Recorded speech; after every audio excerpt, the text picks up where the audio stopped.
Ndaramukije mwese muko murankurikira kino ni ikiganiro gishasha jewe izina ryanje ni Chris Ndikumana kiganiro nise umuco w'ijambo kuva kera ngitangura kanguka nayitanguye mu 2015 sinigeze nibaza ko ndoshobora kugira ama video naranka ama video nashaka kugira audio gusa ubwamera tangwe nandika hanyuma mwe mu Imana arankomve karanyemeza gutangura kurigira audio cyenezo ko nzoguma mu audio gusa ariko rero hageze ahantu mari misi ngwana n'iju ya mpwemu yera ambare ati urero gira video kuko video irafasha abantu gusumba rero kuri YouTube kandi bakunda ko tugira video rero ni video ya mbere ngize uretse zenyigisho murazo zimpana nigisha ku maeglise canke ku bikorane ariko n'inyigisho nshasha ni mpwemu Imana ambwiye yuko nogira ikiganiro niyita umuco w'ijambo.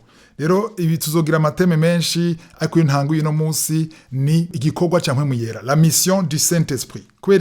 Kwera manzo abantu benshi ko nakumbaza turashaka kutubwire mpwemu yera, tukisha kuri mpwemu yera, turashaka kumenya identité ya mpwemu yera. Ivyeke identité ya mpwemu yera avuga yuko mpwemu yera wari we nabishize mu nyigisho z'urufatiro zitwa gigoze. Niyazo ko gigoze ushobora kuyikurikira.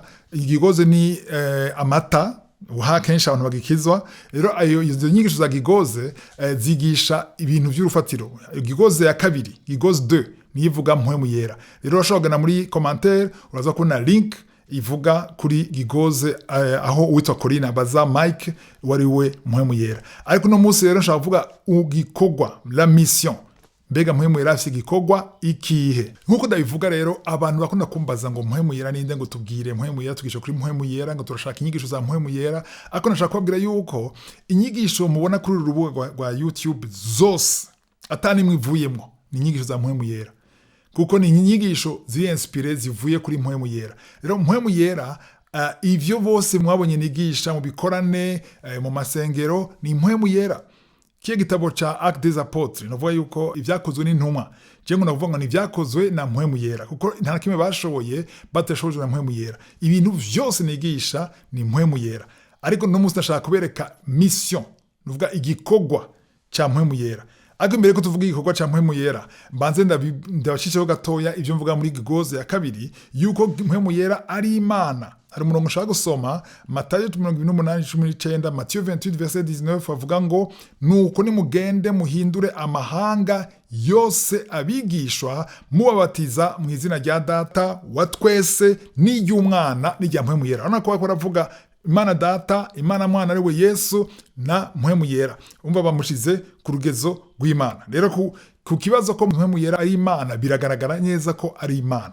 Ikindi ngashaka kubereka ni mu vyakozwe no 13 umurongo wa kabiri Acte 13 verset 2 havuga ngo bariko barasenga umwami Imana bisonzesheje mpwemu yera aravuga. Abantu baravuga ko mpwemu yera rero ari umuyaga ari ubushobozi gusa muga aravuga ati ni mundobanurire Barnaba hamwe na Sauli bankorere igikorwa. Nuvuga yuko hariho Barnaba na Sauli bafise igikorwa mpwemu yera yabahamagariye. Rero ngaha anye turavye igikorwa yabahamagaye tuvuga yuko si undi muntu yabatoye Barnaba na Sauli, mpwemu yera wenyene yaritoreye.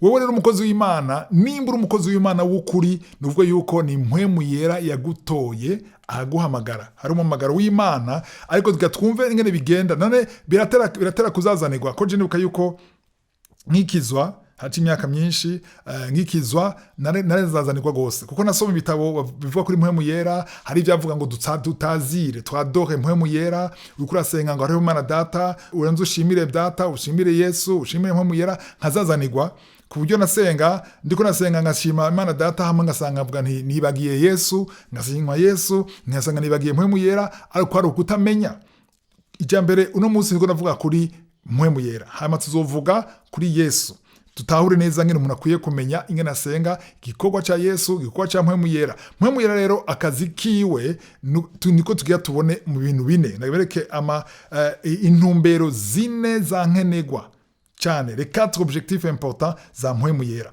Icambere mpwemu yera ntiyivuga avuga Yesu. Ndagisubiramo mpwemu yera ntaza kwivuga ikintu cyose aza gukora ngaha kwisi mu buzima bwacu mu ishengero mu itorero ntaza kwivuga.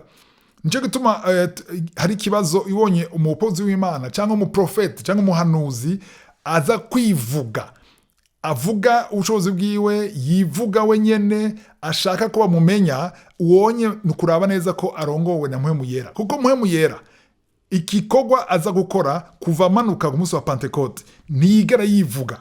Ivyo tubikora he? Tubikora muri Yohana 16 amajambo Yesu wenyene yivugiye. Jean 16:13-14 mu Kirundi ni Yohana 16 umurongo wa 13 gushika kuri 14. Reka nsome umurongo wa 13. Ngo ari kuwo mpwemu yera, mpwemu w'ukuri. Uwo mpwemu w'ukuri niyaza azobarongora abashitse ku kuri kose. Azobarongora abashitse ku kuri kose. Kuko atazovuga ivyo yigeneye. Ndagasubiramo, ntazovuga ivyo yigeneye. Mu Gifaransa avuga ngo il ne parlera pas de lui-même. Aya majambo ntazokwivuga. Abantu bagomba bashaka kumenya mpwemu yera ivyo avuga. Mpwemu yera ntiyivuga, avuga Yesu. Umukozi w'Imana aza kwivuga narongowe na mpwemu yera. Umukozi w'Imana ashaka ko bagomba muvuga, bamuha ivyubahiro, bamuha amatitre, bamuvuga bamwemere. Oya, wonye si mpwemu yera ariko namurongora. Ko mpwemu yera ntiyivuga, aza kuvuga iki? Avuga Yesu. Ngo ntavuga ngo kuko atazovuga ivyo yigeneye, ngo ariko ivyo azokumva vyose nivyo azovuga. Azovyumva bivuye he? Bivuye kwa Yesu. Kandi azobamenyesha ibigira bibe. Uwo azoshimagiza jewe. Yesu avuze ngo mu Gifaransa avuga ngo il me glorifiera. Azoshimagiza jewe kuko azokwabira kuvyanje. Il prendra de ce qui est à moi. Mwana jambo azofata ibiri muri Yesu abituzanire akabibamenyesha. Et vous l'annoncera. Mwana majambo aha Yesu yatubwiye neza igikorwa cyambere mpwemu yera azokora aza. Wewe wakijijwe nimba waronse mpwemu yera, umenye ko mpwemu yera ataza kwivuga wewe. Nashaka ko dushira amaso kuri we, ashaka kudushira amaso kuri Yesu. Cyo gituma Yesu yavuze ngo mwanya muto ndagiye, ariko mwanya muto ndagarutse. Masango ngo nzobasiga nk'imfuvyi, nzobarunkira umwitsa ari we mpwemu yera. Rero mpwemu yera ntaje kwivuga, nashaka ko ushira amaso kuri we, nkuko nabonye ibitabo bimwe bivuga, ashira amaso kuri we. Mpwemu yera aza, ntaze kuvuga. Il ne parle pas de lui, ntaze kwivuga, aje kuvuga Yesu. Mani majambo afata ngo biri muri Yesu. Yuri muri Yesu akaza akabituzanira muri twebwe. Isho bisogerana iki rero? Nuvuga yuko amabanga yose Yesu afise ku bwawe. Imigambi yose afise Yesu ku bwawe. Mpwemu yaranagenda muri Yesu akabikuramwo vyose akabizana, akabiteresheje akabizana mu buzima bwawe. Mission Yesu afise kuri wewe iza biciye muri mpwemu yera. Nje tuvuga ngo wakiriye Yesu Kristo. Yesu nubwo mwakiriye aracicaye mu intebe yiwe iburyo bwa data mu ijuru. Ariko Yesu aza biciye muri mpwemu yera. Amahoro tuvuga ngo Yesu aduha ayaduha biciye muri mpwemu yera. Bisigura yuko azana ivuye kuri mpwemu yera. Ico ni cyambere. Mugifate gose Yohana 16 umurongo wa 13 gushaka umurongo wa 14. Mpwemu yera ntiyivuga ariko avuga Yesu. Hari umurongo nashaka kubereka Yohana 15:26. Jean 15:26. Ngo ari kumwitsa ahazozira. Ari uwo mwitsa ninde? Ni mpwemu yera, le consolateur. Ari uwo mwitsa ahazozira, turiko turasoma umurongo wa 16, ahazozira uwo nzobarungikira ava kuri data, niwe mpwemu w'ukuri akomoka kuri data, uwo niwe azonshingira intahe. Il rendra témoignage de moi. Harakomeye naho nyene. Mpwemu yera ikintu kinakora aza gushingira intahe, ntiyishingira intahe. Abantu bakunda kuvuga ngo bariko baradorare mpwemu yera, ngo nivyo ibikorwa vya mpwemu yera niwe yabikoze nivyo, ariko intahe hageze ku ntahe témoignage. Mpwemu yera ntashingira intahe wenyene, ntiyishingira intahe, ariko ashingira intahe nde? Yesu. Ndabivuze ni Yesu bivuze ngo uwo niwe azonshingira intahe. Akazi ka mpwemu yera aje gushingira intahe Yesu. Ntaje kwivuga, aje kuvuga Yesu.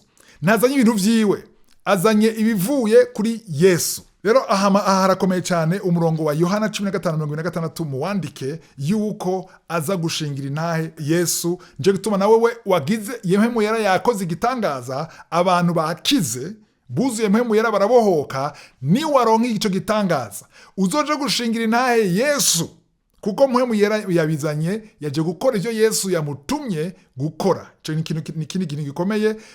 Undi murongo nashaka kubereka ni ivyakozwe n'intumwa igice ca mbere murongo 8, acte 1 verset 8. Havuga ngo muzoronka ubushobozi, ngo ariko muzohabwa ubushobozi mpwemu yera niyabaza ko muzoba ivyabona vyo kunshingira intahe i Yerusalemu, Yudaya hose ni Samariya no gushitsa ku mpera y'isi. Rero ahantu hanyine hakomeye, tuzoba ivyabona. Abantu bakwiye kuba ivyabona vyande vya Yesu. Mpwemu yera niyo yakoze igitangaza, mpwemu yera niyo yakijije abantu, mpwemu yera yagize deliverance, yakoze ibintu bidasanzwe, hanyuma muce mubivyabona, muce mushingira intahe Yesu. Mwana majambo, mpwemu yera aje gukora igikorwa ca Yesu Kristo. Ico kintu kirakomeye gose, naco nyine mucumve, kuko ibi nivyo Yesu yadusavye. Twumvise ikintu ca mbere mpwemu yera aje gukora, ntaje kuvuga we, aje kuvuga Yesu. Intahe tuvuga dushingira Yesu, kuko ivyo akora vyose mpwemu yera ntakimwe akora ciwe. Ntavuga ivyiwe, avuga ivyo yatumwe. Iyo mirongo 2 nashaka vy'ukuri muyandike, 3 Yohana 16:13-14, Jean 16:13-14, Yohana 15:46, Jean 15 verset 26, vyakozwe n'intumwa igice ca mbere murongo 8, acte 1 verset 8. Iyi mirongo yose ko ari 3 iratwereka vy'ukuri mpwemu yera akazi kiwe. Ica kabiri ngo aturongora kutazira data. Zoronganya muri ino biganiro bizokurikira, tuzomenya dukwiye gusenga. L'adoration, canke gutazira, canke kuramya. Tutazira nde? Dutazira data. On adore le Père. Kuko hari bitabo nasomye babona ngo twadore mpwemu yera, bamwe bavuga ngo twadore Yesu, hari n'abadora canke batazira abamarayika canke abera. Ariko ijambo ry'Imana hose muri Bibiliya tutazira data. Turabibona neza ko ari cyo kintu mpwemu yera akora. Na Yesu yarabivuze, dukwiye kuvuga ngo data wa twese uri mu ijuru, izina ryawe. Dutazira data mu izina rya Yesu. Rero musome muri mu Filipi 4:3. Philippiens 3 verset 3. Havuga ngo mu Kirundi havuga ngo kuko tweho turabakebwe, abari circoncis bakebwe cyane basiramuwe, ngo dusenga Imana mu buryo bwa mwemu. Mu Gifaransa havuga ngo c'est nous qui rendons à Dieu notre culte par l'esprit. None majambo, tuko turasenga canke tuko turadora, tutazira Imana mu buryo bwa mwemu. Ntushobora gutazira Imana ata mpwemu yera abigufashijemo. Akazi ka mpwemu yera aradufasha gutazira Imana, aratwereka guhishurirwa, akadushoboza gutazira Imana. Ico kintu kirakomeye gose, ngo kuko ngo tukirata Kristo. Tumutse ko ngiravuga tukirata Kristo, nous nous glorifions en Jésus-Christ. Twirata Kristo Yesu, nitwishimire ivy'umubiri. Ico kintu rero ni gucumva yuko adoration canke gutazira Imana ni mpwemu yera adushoboza gutazira Imana. Ntushobora gutazira Imana data. Hano harakomeye, tutazira Imana data biciye kuri mpwemu yera. Ntushobora gutazira Imana data bidaciye kuri mpwemu yera, ko nadushoboza. Tuza kubona niwe duha ukwizera. Ntushobora kwizera udafise mpwemu yera. Haro ni uri murongo shaka dusome igihe Yesu yahora n'umusamariyakazi, Yohana 4:23-24, Jean 4 verset 23-24. Ariko igihe kiza kandi kirashitse, niho abasenga b'ukuri bazosengera data. Mu Fransa navuga gusenga, avuga kwa doha, gutazira. Nkuvuga ngo abatazira b'ukuri bazotazira data mu mpwemu no mu kuri. Kuko data arondera abamusenga bameze batyo. Bameze gute? Basenga mu mpwemu no mu kuri. Murongo wa 24 ngo ni Imana na mpwemu, kandi abayisenga bakwiye kuyisenga mu mpwemu no mu kuri. Rero ico nico turacumva yuko dukwiye gusenga mu mpwemu, dutazira Imana data mu mpwemu no mu kuri. Ivyo bintu bibiri byo noshimika ko cyane gusumba, kugira twumve yuko igikorwa mpwemu yera afise, mission mpwemu yera afise ni ukudusunikira gutazira data. Mpwemu yera aradusaba ngo tumutazire. Abamusenga, abamutazira simvuze ngo murakora icaha, ariko ni ukutamenya neza mission yiwe, igikorwa ciwe. Aduha ivyo Yesu amubwiye, aduha ibivuye kuri Yesu, atwemeza kwizera Yesu, hama akadusunikira gutazira Imana Data. Niko kazi kiwe. Kuko ngo aha mu byo navuze vyose, mu mirongo yose navuze, umurongo ukomeye cyane muhagarako cyane mu byo navuze nuko ativuga. Ndagasubiramwo, ntiyivuga.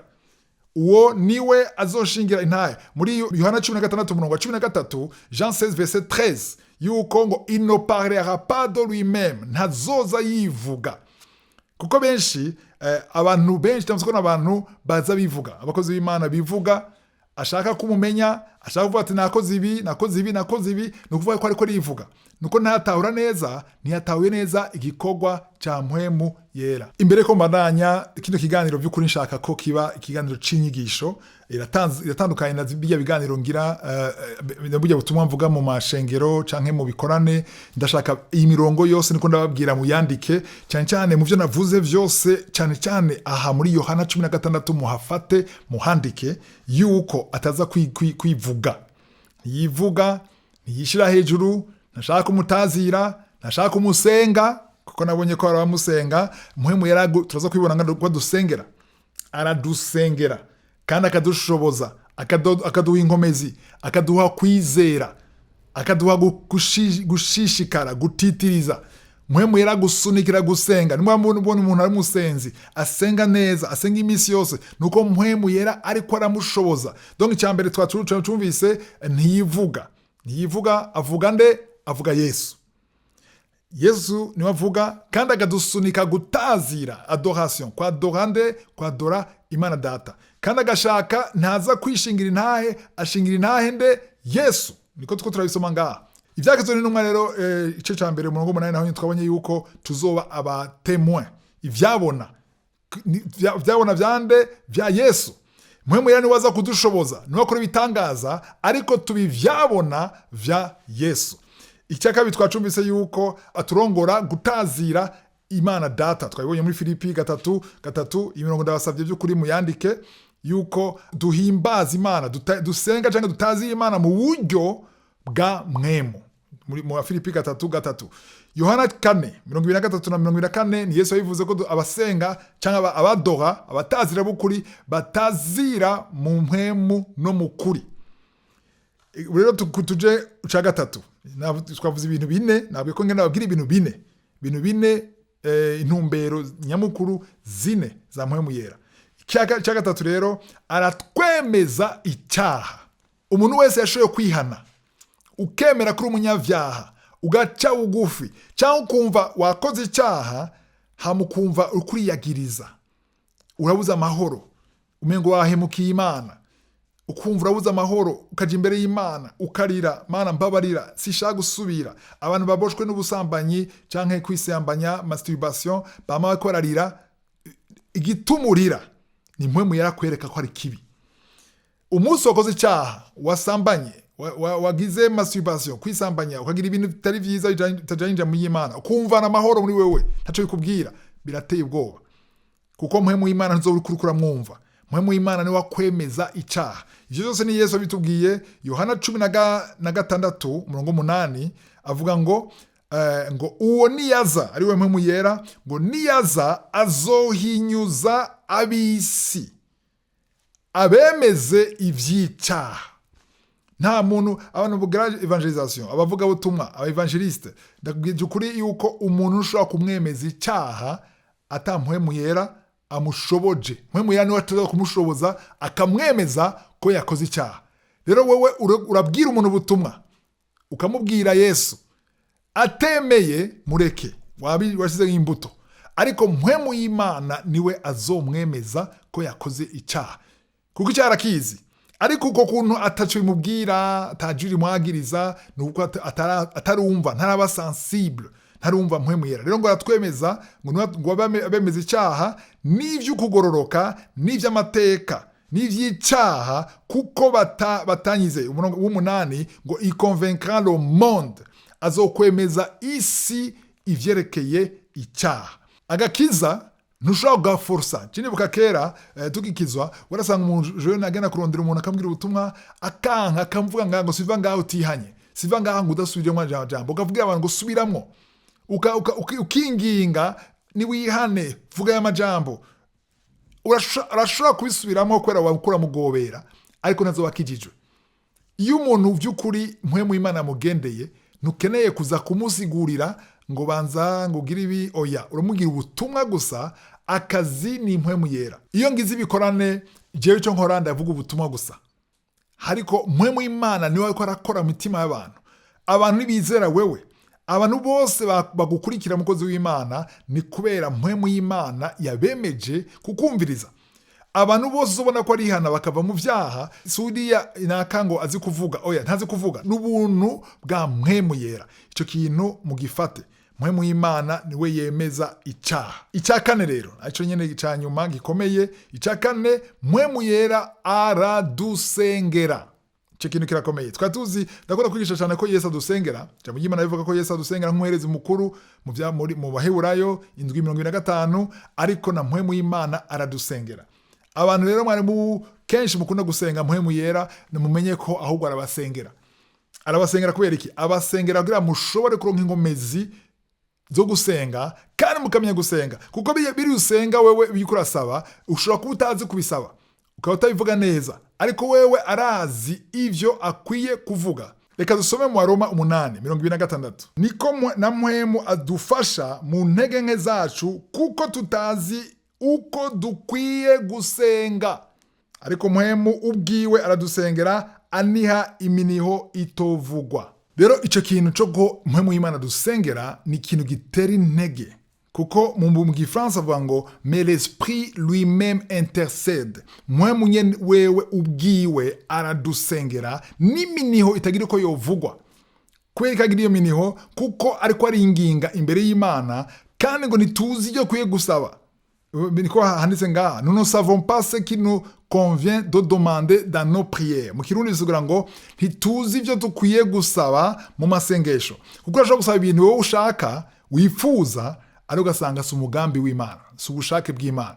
Ariko mpwemu w'Imana wewe arazi ivyo ukwiye gusaba, aratumbereza, arakosora. Akazi kiwe no kudusengera.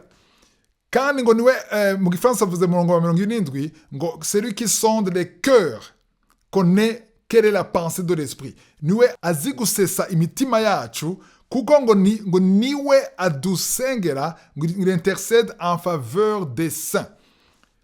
Rero ibi nashaka by'ukuri gufasha abantu. Ubwa mbere igikorwa cya mpwemu yera, abantu barondera mu nyigisho za mpwemu yera. Mpwemu yera ushaka kumumenya nivyo nababwiye kujya gigoze, irakubwira mu minota mikeya gose ukamenya wari we ni Imana. Ije ndabivuga cyane, ariko umenye mission, igikorwa ciwe.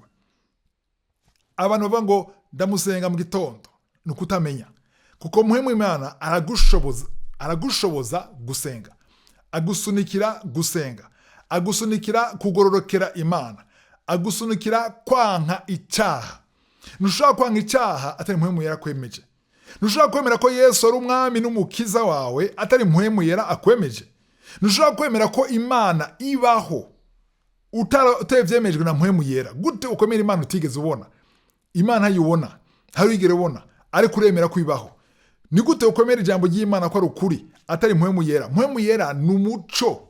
Mu nzu y'Imana nuvuga yuko ingoro ya mpwemu yera hari ibice bitatu. Hari abantu bashikira abantu bose, hakaba n'ahantu hitwa ahera, hari abaherezi canke abatamvyi, hakaba n'ahera hahera, ariho hinjira umuherezi mukuru.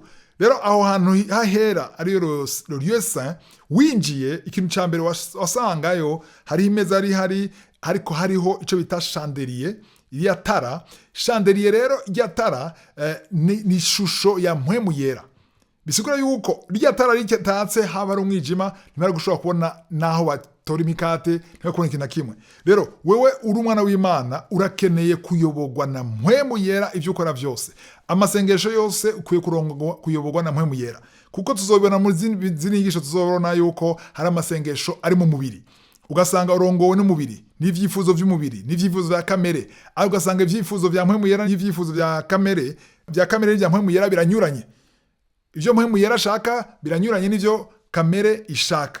Ariko muri vyose, muri ino nyigisho, ikintu dukwiye gufata nuko mpwemu yera afise mission, afise igikorwa. Igihe uriko urasenga, ndizera ko tuzogira ibiganiro kuvyerekeye gusenga, kuko benshi nasanze basenga ukutariko, ntibamenya uwo basaba. Yesu yaravuze neza muri Yohana 14 ati ivyo muzosaba data mu izina ryanje, si data azobikora, nje nzobikora, Yesu azobikora. Mugabo bisaba nde? Data. Imirongo myinshi muri Bibiliya yavuga ati muduze amashimwe kuri ku Mana Data. Amashimwe yose agenda ku Mana Data, kandi niwe dusaba, ariko ni Yesu abikora. Yesu abikora gute? Yesu abikora gute kandi yicaye iburyo bwa Data? Mwibuke yuko batubwiye ngo mpwemu yera atora ibiri muri Yesu vyose akabizana akabitumenyesha canke akabiduha.